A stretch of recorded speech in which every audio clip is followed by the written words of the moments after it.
Come for my tourism Pathshala. It will transform your dream into reality.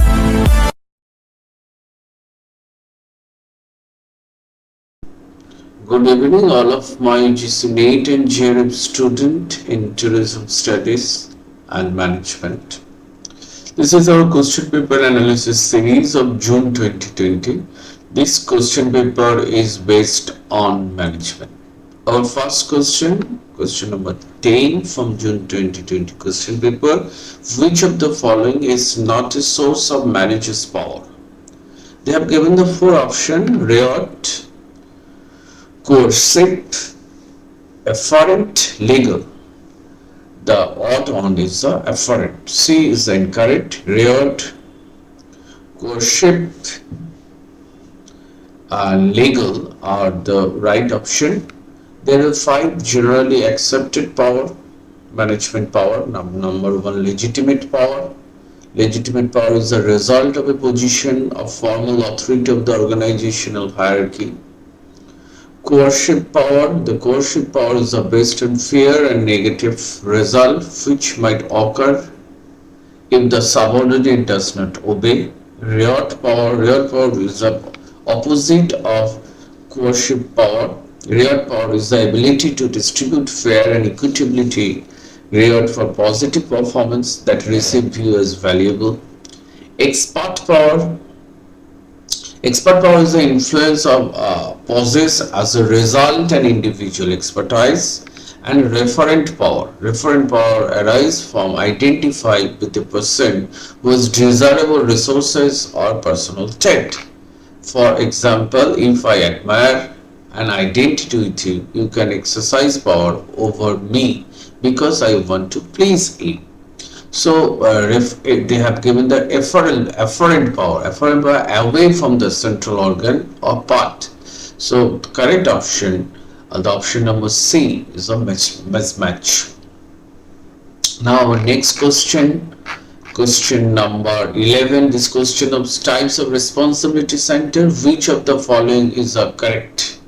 So based on responsibility center: revenue center, expense center, profit center, investment center. Option number A is correct because types of responsibility center. The responsibility center can be classified. Keep in mind two important factors. Number one, scope of responsibility assigned and the decision making authority given to individual manager. The expense center is known as a cost center.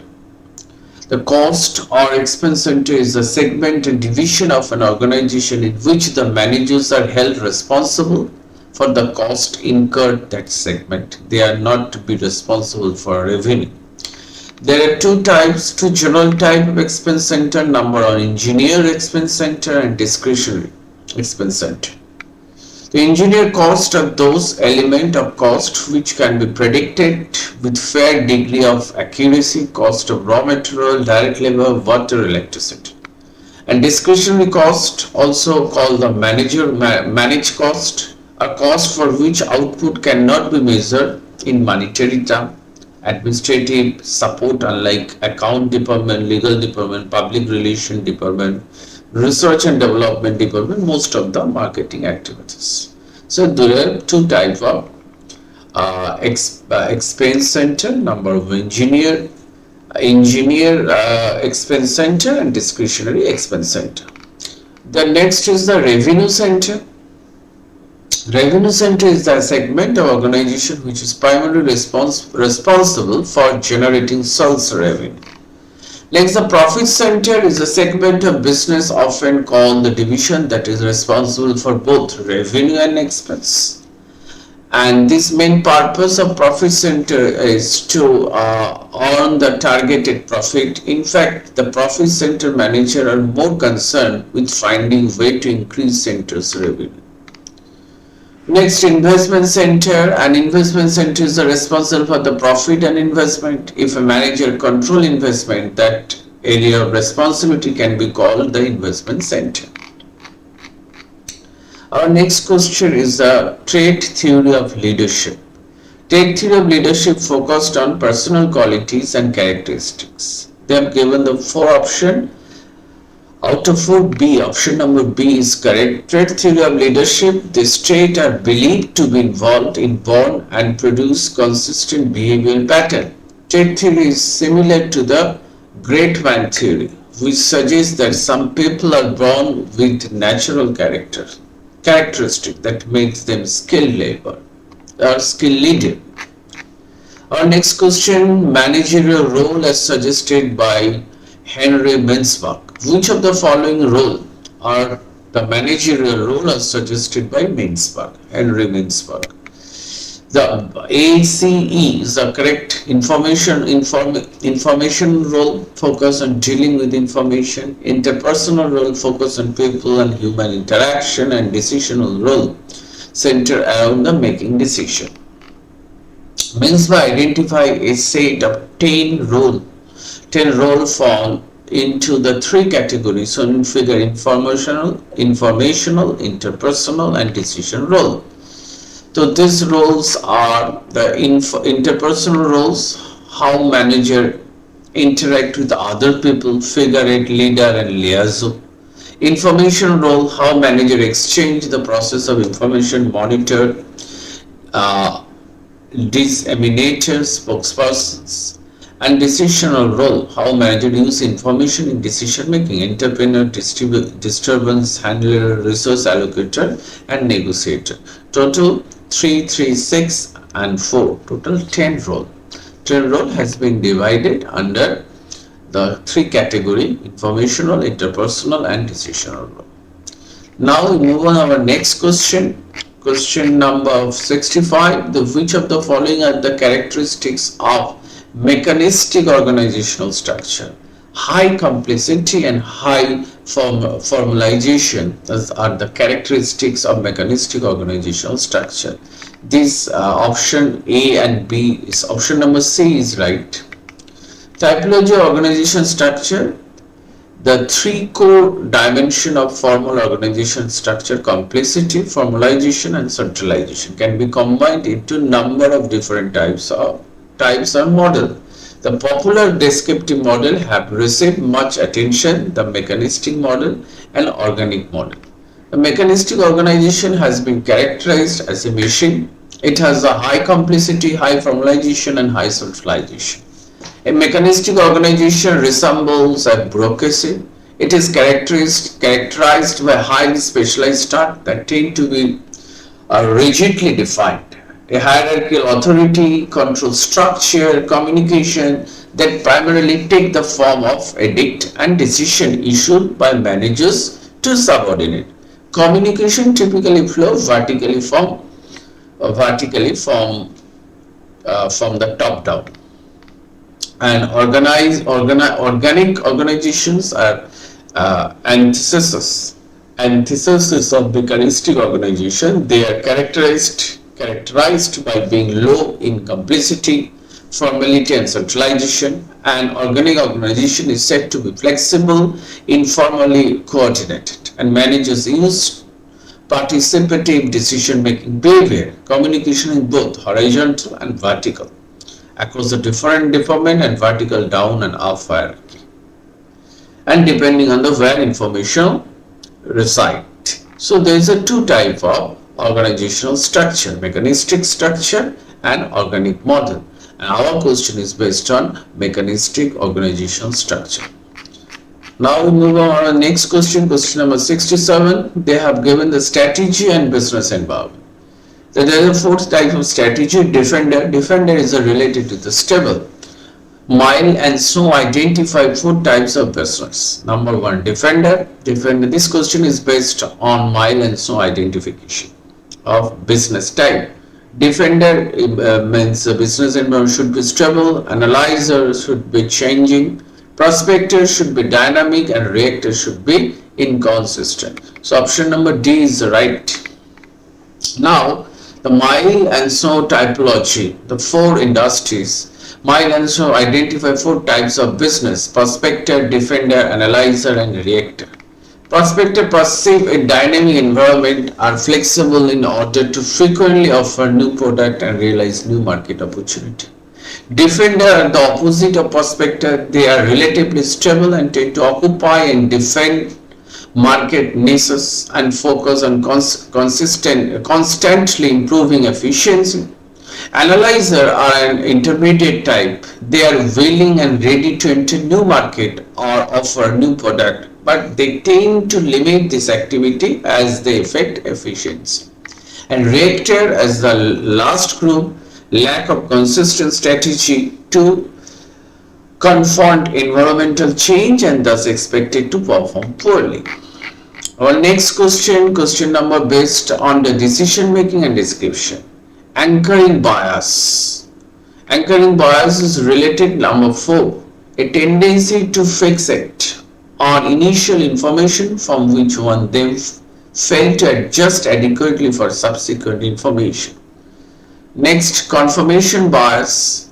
The tendency to seek out information that reaffirm past choice and to discount the information that contradict the past judgment.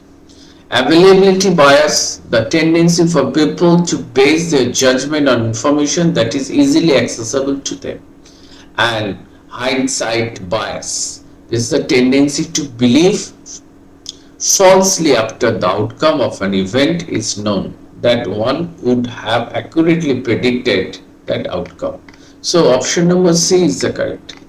Here, when managers make a decision, not only do they use their own particular style, but many also use the rules of thumb or heuristics. Rules of thumb means a broadly accurate guide or principle based on practice rather than theory. They identify 12 common decision error and bias that managers make.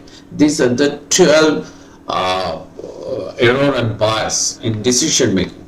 The common decision making error and bias where decision makers tend to think they know more than they do and hold an unrealistically positive view themselves and their performance. They exhibit the overconfidence bias. The immediate gratification bias describes the decision makers who tend to want immediate reward and to avoid immediate cost. Anchoring effect describes the when decision makers fixate or initial information as a starting point and then one said to fail adequately adjust for subsequent information. For impression, idea, price and estimates carry unwarranted weight relatively to information received later. When the decision makers selectively organize and interpret events based on their biased perception, they are using the selective perception bias. Decision makers who seek to information that reaffirm their past choice and discount information on the contradict past judgment exhibit the confirmation bias. Framing bias is when the decision makers select and highlight certain aspect of situation while excluding others. That is called the framing bias. Availability reference point. Okay, availability bias is when decision makers tend to remember events that are the most recent and vivid in their memory. Okay, when decision makers assess the likelihood of an event is based on how closely it resembles others event or set of events. That is the representation bias. Randomness bias is described when decision makers they do this because most decision makers try to create meaning out of the random event happen to everyone and there is nothing that can be done to predict them. The sunk cost error is when the decision maker forget that current choice can correct the past. Decision makers who are quickly to take the credit for their successes and blame failure on outside factor are exhibiting the self-serving bias. And finally, hindsight bias is the tendency for decision maker to falsely believe that they would have accurately predicted the outcome of an event once the outcome is actually known. That is called hindsight bias. There is a different types of bias in decision making. Okay, our next question number 69. This question is based on author and publication, the matching Match between author and publication. C. Ryan is related, A related with the 3, the recreational tourism, social science perspective, Routledge, London. S. WAPF 2, the tourism management, tourism interpersonal, Press, London. V. Smith, Valen Smith, anthropologist, host and guest, anthropology of tourism, University of Pennsylvania, Philadelphia. And T. McCannell is related to the empty meeting ground, the tourist papers, Routledge, London. So option number D is the correct. Our next question is also based on matching. Responsiveness is related to the 3. Answering a customer's inquiry on the same morning. Next, credibility related to the travel agent offering the advice about the long haul travel. Competence is the tourist information staff knowing exactly where place are located, how best to arrive this, and tangible one. In terms of country park being designed to encourage the exploration on foot rather than by car. This option number C is the correct. Our final question, question number 82. While taking decision, manager responds to the following question. Arrange the question in appropriate order. So number 1 should be what? Number 1, E. E means what can be done. Next, C, what should be done. Next, A, what is intended to be done. Next, B, what is authorized to be done. And finally, D, 5, actually done. What is actually done? So option number D is the correct. So these are the questions based on the management. These are the questions are based on the management of June 2020 question paper. So these all questions are very important for UGC-NET and JRF aspirant student. So this we have to prepare this question for our coming exam. So keep touch with this channel, follow, and be ready and prepare your subject. Thank you.